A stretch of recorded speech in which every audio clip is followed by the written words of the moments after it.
The biggest CBRC pageant was held last September 1 at the Cuneta Astrodome, which was attended by thousands of future educators and big names in the industry.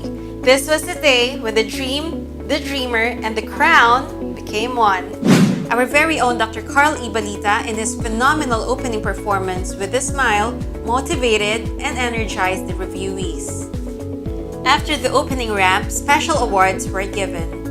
Mr. and Miss Photogenic were Mr. Cavite, Alfred Alcantara, and Miss Bicol, Ana May Briones.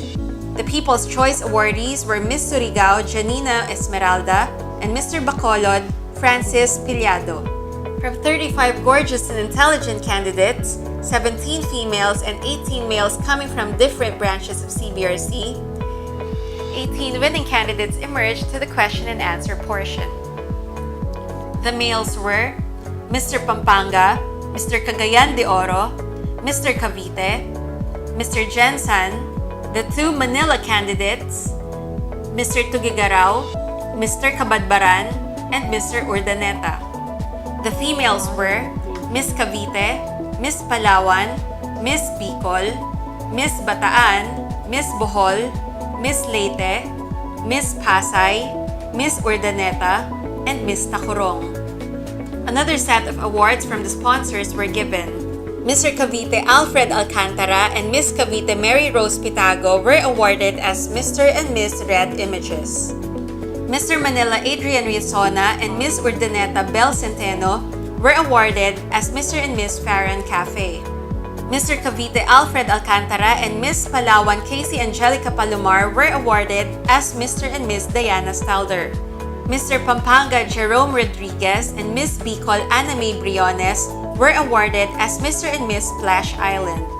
Mr. Pampanga Renz Ocampo and Miss Bicol Ana May Briones were awarded as Mr. and Miss Life Center.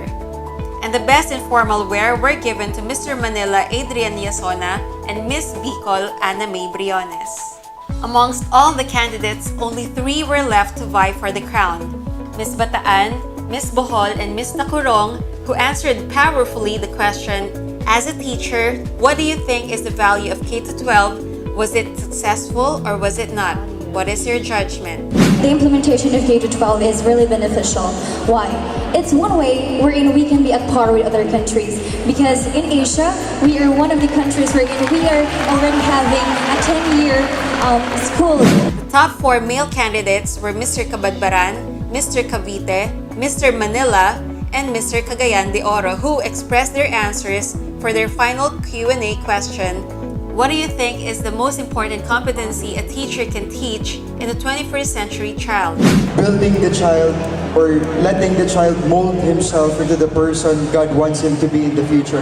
It is also a responsibility as a 21st century teacher, especially nowadays that most of the students are experiencing depression in their lives. After answering the final Q&A, Mr. Cavite Alfred Alcantara landed as the second runner-up, Mr. CBRC CSR, Mr. Beauty Source with 25,000 pesos worth of beauty products.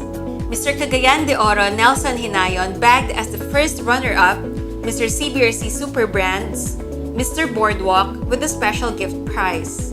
Mr. Cabadbaran Carl Lemuel Granali won as Mr. CBRC 2018 Brand Ambassador, Mr. Neilandia, who got a mountain bike from Cycle House.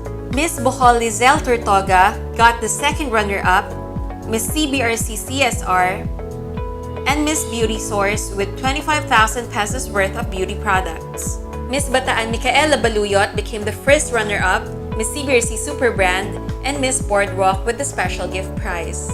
Miss Tacurong Kimberly Victorioso was crowned as Miss CBRC 2018 Brand Ambassador, Miss Neilandia, who also brought home a mountain bike from Cycle House. The event was sponsored by major brands and companies, namely Hotel 101, Reyes Hair Cutters, Life Center and Medical Spa, Sterling Paper, The Cycle House, Diana Stalder, Neilandia, Just Skin, Enchanted Kingdom and Splash Island, Boardwalk, and Isla Pinas. One of the judges and a friend of Dr. Carl Balita, Attorney Larry Gadon, gave his unforgettable greeting to the reviewers, stating his very famous message. Alam ko, very successful ang lahat ng mga nagre-review dito. Ang mga taga-Car Balita Review Center, hindi mga bobo! The momentous event proved that the Eagles are not just good in becoming educators, but they are also skilled when it comes to pageantry. Beauty partnered with brains indeed. We ask so you may know. We feature so you may appreciate. We inform so you may decide. We balance so you may judge. I'm Joy Ziranara, and this is CBRC News Live #trending.